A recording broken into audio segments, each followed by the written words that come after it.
Ikaw lalaki, tanggap mo ba siya bilang kabiyak ng iyong puso hanggang sa iyong kamatayan? Opo, Father. Ikaw lalaki, kaya mo ba siyang protektahan sa hirap at ginhawa kahit maraming taong nagpapahiwalay sa inyong dalawa? Opo, Father. Okay.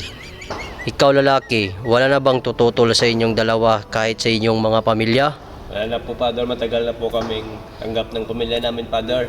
Okay, sige.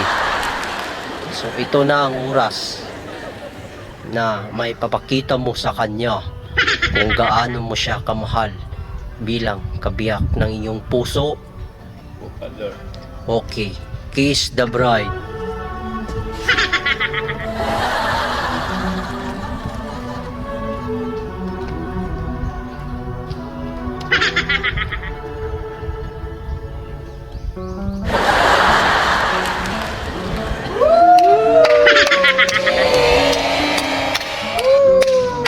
Mabuhay ang bagong kasal. Congratulations. Sana magtagal kayong dalawa hanggang sa kamatayan. Naniniwala po tayo na ang pagmamahal ay sinasabing till death do us part. So congratulations sa inyong dalawa.